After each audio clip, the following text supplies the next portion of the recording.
Valsad cyber crime police દ્વારા operation mule hunt 2.0 અંતર્ગત cyber ક્રાઇમના ગુનાઓમાં વપરાતા મ્યુલ બેંક એકાઉન્ટના નેટવર્કને તોડી પાડીને ₹1,72,88,513નું જંગી સાયબર ફ્રોડ પકડી પાડ્યું છે.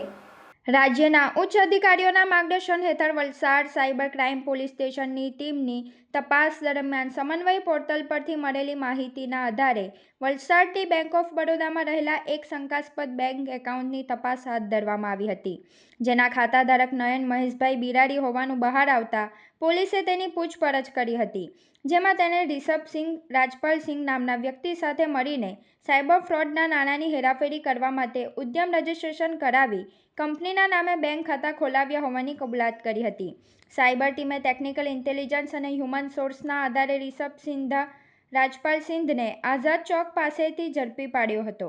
તેની પાસેથી મળી આવેલી બેગમાં અલગ-અલગ બેંકની chequebook, passbook, debit card, ઉદ્યમ certificate, વીજ બિલ અને અન્ય વ્યક્તિઓના આધાર કાર્ડની નકલો સહિત મોટી માત્રામાં દસ્તાવેજો મળી આવ્યા હતા.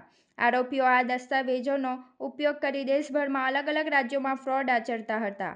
આ કેસમાં પકડાયેલા આરોપીઓ નયન મહેશભાઈ બિરાડી અને રિષભસિંહ રાજપાલસિંહ વિરુદ્ધ વલસાડ સાયબર ક્રાઇમ પોલીસ સ્ટેશનમાં ગુનો નોંધવામાં આવ્યો છે. તપાસમાં બહાર આવ્યું છે કે આ આરોપીઓએ અન્ય સહ-આરોપીઓ આયુષ સિંહ અને કીર્તિમાનસિંહ સાથે મળીને સમાન ઇરાદે આ ઠગાઈનું નેટવર્ક ચલાવ્યું હતું, જેમાં કુલ 20 જેટલી ફરિયાદો નોંધાયેલી છે. પોલીસે વધુ કાયદેસરની તપાસ હાથ ધરી છે.